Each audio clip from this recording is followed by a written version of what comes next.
Continuamos en Camacua Diario y vamos a hablar ahora de un tema que nos importa y mucho y tiene que ver con las niñas, los niños y los adolescentes de nuestro país y el cuidado, el seguimiento que se hace por parte del Estado.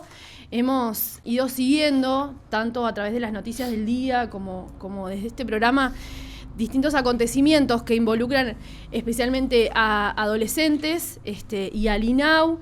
El caso ahora más importante puede tener que ver con la muerte de una adolescente, una muerte materna además, que había sido víctima de trata en Rivera y que estaba bajo el amparo del INAU. Queríamos hablar de eso, pero también en el camino se fueron sucediendo otras circunstancias y por eso es un honor también estar con Natalia Argencio, directora por la oposición en el INAU, para poder conversar de la situación en la que está ahora el INAU. Bienvenida. Muchísimas gracias. El honor es mío porque es muy importante poder comunicar la realidad de las infancias y adolescencias a la ciudadanía, porque esto también nos tiene que interpelar como sociedad.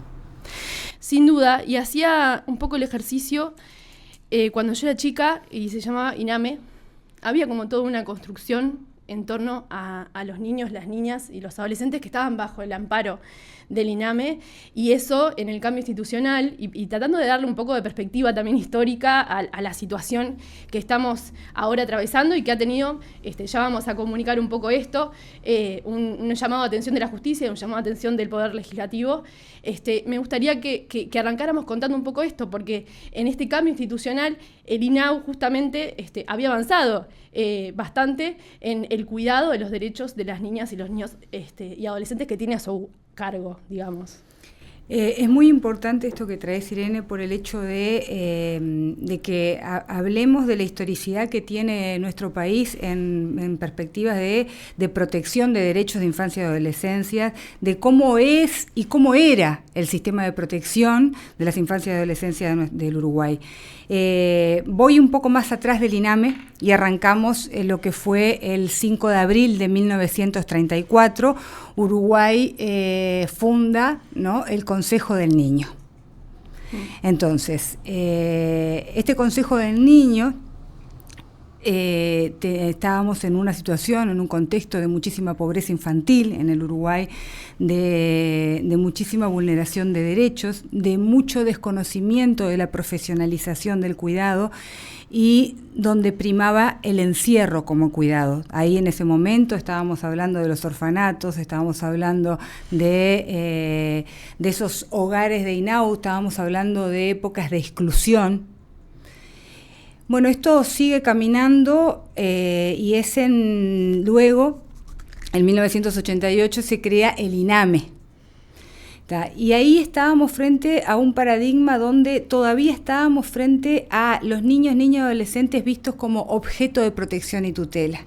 Seguían llegando estos niños vulnerados a un Estado que seguía brindándoles el encierro como medida de protección, porque en esa época había mucho desconocimiento desde lo académico, mucha desinformación, cómo deberían ser los sistemas de protección frente a niños que no están privados de libertad, sino que están justamente, son víctimas de vulneraciones de derechos donde el Estado debería trabajar en la protección. Y es así como llego en el año 2005 a lo que es en el año 2015 recién, que es cuando hablamos de INAU y de INISA. Esta separación INAU-INISA es muy importante porque viene a poner foco, ¿no?, por un lado, en aquellos niños y adolescentes que son víctimas, que fueron vulnerados en sus derechos, y cómo tenemos que trabajar como Estado en la restitución de ese derecho. O sea, si ingresó, si es víctima por una situación de abuso sexual, cómo trabajamos, ¿no?, desde lo técnico, de lo profesional, en cuidar, en restituir, porque estamos frente a una situación de una vida dañada, ¿no? Y cómo hacemos para que este niño pueda tener garantías de derecho y reinsertarse en la sociedad. Desde una cantidad de derechos, como es el derecho de vivir en familia, de asistencia de salud, y acá hago hincapié en salud mental, de poder transitar por una escolarización que aprenda. Para eso necesita un apoyo psicopedagógico, porque una niña que fue abusada sexualmente ayer, hoy seguramente no tenga un buen rendimiento en la escuela. Entonces, esas perspectivas son las que cuando dejamos de hablar de menores y empezamos a hablar de niñas, niños y adolescentes, también estamos marcando un cambio en la perspectiva de derechos, y eso habla que dejan de ser los niños dejan de ser objetos de protección y tutela y pasan a ser sujetos de derechos que tienen y que tenemos que trabajar con ellos con algo muy importante, que es en base a principios, como por ejemplo el principio de ser oído tiene un peso muy importante, el principio de la participación en su propio proceso de atención individual de restitución.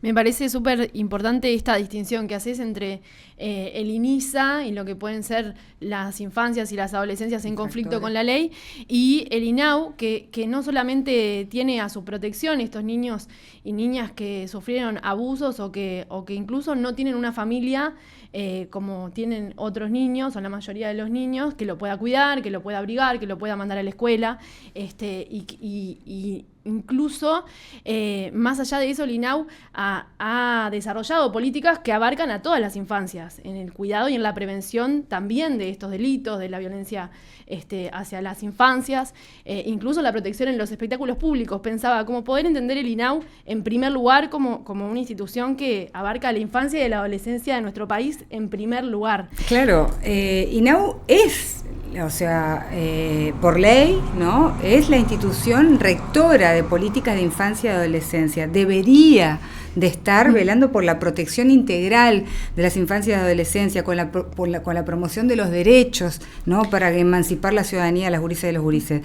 Pero estamos frente a... Eso es lo que dice la ley, la realidad es otra cosa. Es que justamente me gustaba empezar por este lado, porque con las noticias que un poco yo mencionaba al inicio, a veces se pierde un poco esta perspectiva, y también se mira quizás a estas adolescencias que están al amparo del INAU, como en este caso, que te voy a preguntar específicamente qué fue lo que pasó en Rivera, qué fue lo que pasó con las autoridades del INAU en el departamento, que además informaron más tarde, tú estuviste comunicando mucho este caso, porque son en definitiva niños y niñas y adolescentes que justamente no tuvieron ese derecho y que ya el Estado les falló desde muy temprana edad al no poder garantizarles el derecho a tener un cuidado, una familia que los cuidara en primer lugar. ¿Qué fue lo que pasó en este caso con estos adolescentes que, lejos de hacer algo para estar bajo la órbita del INAU, fueron agredidos o no fueron cuidados por quienes debieron cuidarlos desde el momento de su nacimiento?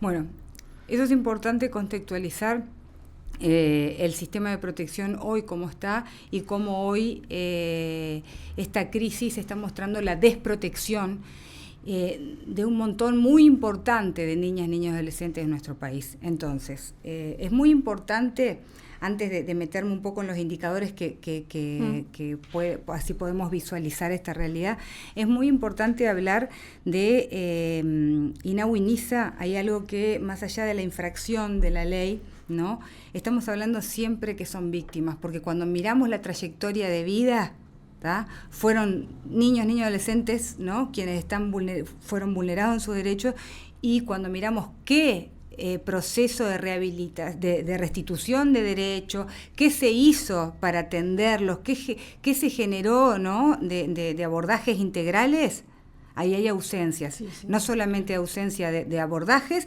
sino que también de registros. No hay registro de trayectoria de vida de las gurisas y gurises de nuestro país, una vez que fueron vulnerados sus derechos, que ingresaron a un sistema de protección o al Estado para que los proteja, y luego transitan toda su vida por diferentes instituciones, y entre ellos, cuando llegan a la adolescencia, empieza INAU, INISA, INISA, INAU. Eso es una puerta giratoria que se da muchísimo. Y lamentablemente, cuando cumplen los 18 años, todo el Estado les cierra las puertas y no sabemos dónde están.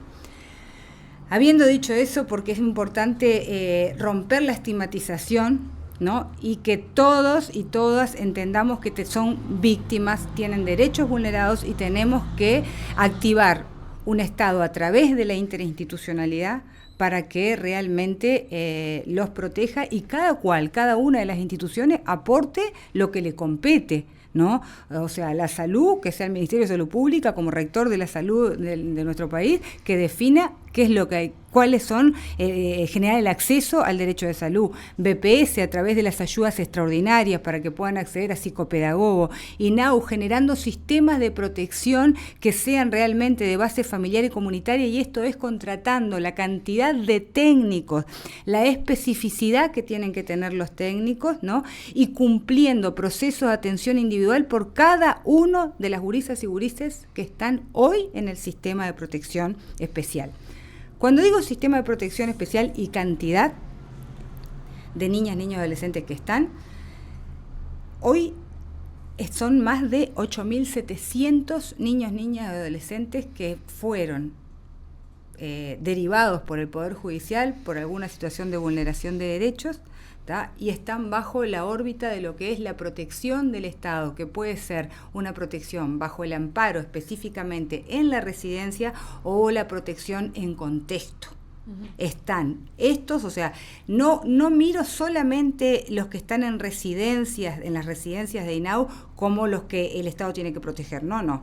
Son los 8.700, porque el caso de Rivera estaba en esta situación y era responsabilidad de INAU garantía de protección. Te voy a tirar 3 indicadores y hacemos un ping-pong, si te parece. Dale. De esto, que es 8.700 niñas, niños y adolescentes en el sistema de protección, son más del 1% de toda la población de niñas, niños y adolescentes de nuestro país. Es un número muy importante, en un país donde nacen cada vez menos, ¿tá? En un país donde hay una pobreza infantil instalada y en crecimiento. Sigo con las situaciones de la realidad de estos niños cuando ingresan a este sistema de protección. 1 de cada 3 está medicalizado. 1 de cada 3 está consumiendo psicofármacos, pero a su vez hay déficit de acceso a salud mental. Las niñas, niños y adolescentes que están en el sistema de protección tienen intentos de autoeliminación. Tenemos casos de niñas de 12 años, de 11 años, que expresan, y así está escrito en los informes, que quieren morirse. Y tenemos grandes números de hospitalizaciones en ACE, la mayoría, ¿tá? Por motivos de intentos de autoeliminación. Para hablar de los números específicamente, del 2020 al 2023, los intentos de autoeliminación crecieron un 45%. ¿tá? O el año pasado se registraron 132 situaciones de intento de autoeliminación. Estamos hablando de niñas, de niños que quieren morirse. Tenemos casos de embarazo infantil y tenemos casos de violencia que generaron el ingreso al sistema de protección. Los números que presenta CIPIAP muestran un incremento de un 66%, que es un incremento muchísimo, muy grande, pero adentro del sistema de protección tenemos violencia dentro del sistema de protección, ¿tá? Y eso es gravísimo. Tenemos... por un lado, siempre digo, los equipos de trabajadores muy comprometidos, gente que trabaja muchísimas horas para poder garantizar, ¿no? Desde como herramienta un tenedor, porque hoy quienes están en el gobierno no están disponiendo ni cuidado de equipo ni el ingreso. Eso justo te quería preguntar. Hay una cuestión que es de presupuesto destinado a esas políticas y al cuidado de estos adolescentes y de estos niños y niñas. Y también hay un problema de plan, o sea, el INAU tuvo un plan estos años para abordar. Sí, el problema es global y el problema es de una decisión política de no hacer, ¿tá? Porque tanto hacer como no hacer, siempre atrás hay una decisión. Y acá la decisión fue no hacer, la decisión fue no gastar, o sea, no invertir sería, ¿no? Porque la palabra es inversión en infancias, no gasto. Entonces primó el ahorro, primó el recorte. Porque no se ahorra con un incremento de vulneración, se recorta acceso a derechos. INAU en 2020 al 2023 se devolvió $60 millones a rentas generales, dinero no ejecutado. Cuando decimos, ¿había un plan? Sí, y con mi equipo, yo represento el directorio por la oposición, represento... esta integración en el directorio por la oposición me ha llevado a un desafío muy grande, de mucha responsabilidad, que con mi equipo trabajamos en mucha soledad, con mucho ocultamiento de información por parte del oficialismo y con muchas dificultades para poder participar con todas las áreas, las divisiones y las trabajadoras y los trabajadores de toda esta institución que es enorme, para poder realmente acceder a la información y trabajar en un proceso de mejora hacia lo que es la protección, ¿no? Hacia lo que es la implementación de los procesos de atención que están diseñados. Y se armó el plan estratégico, y esto participé activamente, y nosotros hicimos lo que fue una planificación táctica que tenía para cumplir la línea que era profundizar el sistema de protección a base familiar y comunitaria. Por ejemplo, era reconvertir todos los hogares, que es la modalidad SILAR, la modalidad que tiene déficit de recursos humanos y déficit de especificidad técnica, a la modalidad del nuevo diseño que se empezó a hacer a partir del año 2011, que es el diseño de los centros de acogimiento y fortalecimiento de la familia. Esto era como una de las líneas, ¿no? Después trabajamos también en las guías de acompañamiento, cuando los niños y adolescentes están en contexto familiar, cuántas veces hay que ir a verlos, qué informes hay que hacer y cuáles son los periodos de tiempo para trabajar en la restitución del derecho, porque la idea no es que ingrese y que quede toda la vida. Para todo eso, como para la atención de las violencias, también propusimos y estaban todo presupuestado. Cuando hablamos de un plan decimos cantidad de proyectos a hacer, cantidad de recursos humanos a contratar y cuánto presupuesto necesito. Eso es gestión de política. Esto se presentó al Ministerio de Economía y Finanzas. Desestimaron. Entonces, hoy la consecuencia de esta emergencia es 4 años de inacción de quienes hoy están en el gobierno. Y esa es la realidad. Y esto no es que sea por periodo preelectoral como estamos en este momento. No, esta es la realidad de las gurisas y gurises. Estamos hablando de una muerte y estamos hablando de cientos de situaciones de explotación sexual, cientos de situaciones, que ahora vamos a dar los números, de la cantidad de niñas, niños y adolescentes que están hoy en salidas no acordadas. O sea, que no sabemos dónde están, que hay mucha falta de comunicación entre lo que es INAU y el Ministerio del Interior, Interpol, personas ausentes. Hay falta de información también por mucha desidia o porque solamente la interinstitucionalidad se ha reunido para sacarse la foto. En este caso, en Rivera, es importante, creo que el esfuerzo también que haces como directora de la oposición trata de ilustrar que no es el único caso, ¿no? Y que detrás hay un número muy importante de adolescentes en riesgo y siendo y sufriendo esas violencias y sufriendo esos abusos. Puntualmente con esto lo que las autoridades departamentales del INAU planteaban era como el discurso de no se puede hacer nada. No puedo retener a un adolescente que no quiere permanecer en el centro, de alguna manera como apelando un poco a ese sentido común. ¿Qué elementos, más allá de este caso puntual, que es trágico por todos lados, no solo, para empezar porque murió un adolescente, pero además no podría haber sido todo más horrible y espantoso porque fue la primera muerte materna del año, porque estaba siendo explotada, porque además el gobierno intentó ocultar el caso, no se informó enseguida de este caso, y agregaría además que no sé qué tanto está sobre la mesa, pero que es en un departamento de la frontera. Esto creo que no hubiera sido lo mismo si pasaba en Montevideo o en el área metropolitana que en la frontera. Este caso público, digamos, y creo que tendría también mucho más eco en los medios si no hubiera sucedido en la frontera, que también hay como... naturalización. Sí, me atrevo a decir como un sentido común que apoyado también por esta autoridad de Rivera del INAU, que dice, bueno, ¿qué voy a hacer? Son adolescentes, imagínate, adolescentes del INAU. Profundizando la estigmatización de la que hablabas antes y además apelando también a ese, entre comillas, sentido común que me parece que está bueno señalarlo, porque debe ser además un problema que no solamente alcanzó a esta adolescente bajo custodia del INAU, sino que en las adolescencias, me atrevo a decir, en Rivera, más allá de por quién estén custodiada, por su familia o por el INAU, están en peligro. Sí, es terrible la situación de la desprotección desde ese punto de vista, desde esa perspectiva de que naturaliza, ¿no? De que, bueno, en las fronteras pasó y siempre va a pasar, ¿no? No hay nada para hacer. No, basta. Eso es, por un lado, una incompetencia en llevar adelante, o sea, si alguien dice que está en un cargo de toma de decisión y dice no hay nada para hacer, hay que retirarse del cargo, retírese, señor. Y así yo pedí inclusive que se separe del cargo al director departamental de Rivera, pero hay mucha inoperancia en muchos mandos medios de INAU. ¿Por qué?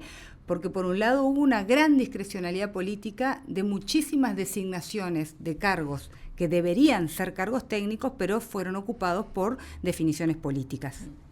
Entonces, cuando se dice no hay nada para hacer, es una falta de respeto a los técnicos, a la academia, a la trayectoria, ¿no? De cómo el mundo viene mirando la vulneración de derechos de las infancias y de las adolescencias y viene planificando el qué hacer y cómo hacer, generando disposiciones universales que son aplicables en todos los países. Entonces, eso muestra un terrible desconocimiento, pero lo peor, que muestra una desidia, que muestra una naturalización y muestra una...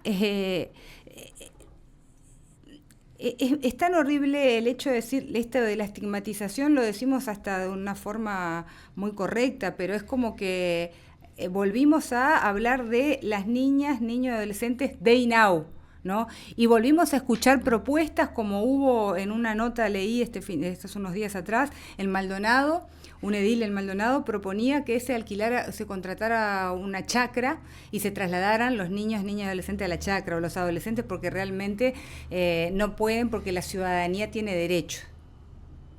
Entonces, ¿de qué estamos hablando? Entonces, este crecimiento de la estigmatización y de la naturalización genera más desprotección, genera más riesgo. Estamos hablando de que generó una muerte, porque en INAU hay explotación y INAU sabe que hay explotación sexual. Había informes en Rivera, muchos informes. El caso tenía 17 salidas no acordadas, específicamente de esta adolescente de 16 años que falleció. Pero había otra adolescente de 12 años que tenía 24 salidas no acordadas. Y tenemos un caso de un adolescente que estuvo en personas ausentes de Interpol que tenía 117 salidas no acordadas. Tenemos un caso de un adolescente que estuvo 8 meses en una salida no acordada, tenía 13 años y fue encontrada 8 meses después, acá en Montevideo, era de San José, y fue encontrada lo venía diciendo siempre como en un apartamento, ¿no? Con un hombre de 40 años, que en el momento que estaba siendo abusada sexualmente cuando Interpol llegó. Pero no era un apartamento, era una pieza que no tenía ni siquiera 4 paredes, tenía 2 paredes de mampostería, de bloque, una pared de chapa y la otra no tenía, estaba abierta. Y tenía un balde, una cama de una plaza con un colchón donde estaba siendo abusada sexualmente la adolescente en el momento que se la encontró, y un balde. Entonces, para que haga las necesidades. A ver, ¿de qué estamos hablando? Eso pasa en Uruguay. Y ese caso pasó, y tenemos muchos casos que pasaron. ¿Y por qué estamos hablando de este caso, alarmándonos todos frente a este caso que celebro, como dije antes de empezar, ¿no? Que la Suprema Corte de Justicia, ¿no? Vea la gravedad que está sucediendo hoy con la desprotección de las infancias y adolescencias, y que el Parlamento, a través de la interpelación, también haya convocado a INAU a dar cuentas, al Ministerio de Desarrollo Social y a INAU a dar cuentas, porque hay que protegerlos. Y si no se sabe cómo, bueno, es porque en los lugares de toma de decisión tenemos que estar, ¿no? Personas responsables de llevar adelante una gestión institucional y además tener siempre en cuenta que lo técnico, el respeto por lo técnico va por un lado y lo político por el otro, y se tiene que conjugar para poder gestionar. Entonces, acá hay trayectoria, hay UNICEF, hay trayectoria de la academia, hay trayectoria de la sociedad civil comprometida. Tenemos equipos para atender específicamente la explotación sexual, pero no los contrataron. Todavía está sin contratarse la atención de explotación sexual. Entonces, las situaciones de violencia se identifican más, pero no se crean cupos para la atención, o sea, no se dispone presupuesto para eso. Y hoy tiene disponible INAU 350 millones de pesos en la parte de rubro cero, que es para contratar recursos humanos. ¿Y por qué no los contrata? Es inesperado y es una pregunta más política, es inesperado para las autoridades del INAU que la notoriedad que tuvo este caso y también los movimientos que son ahora dados por la justicia, que anunció que hará un seguimiento de los niños y las niñas amparados por el INAU, y también en la interpelación que va a hacer el Poder Legislativo. ¿Tenés alguna expectativa de que eso se modifique en lo que queda de esta administración? Yo voy en estos momentos día a día.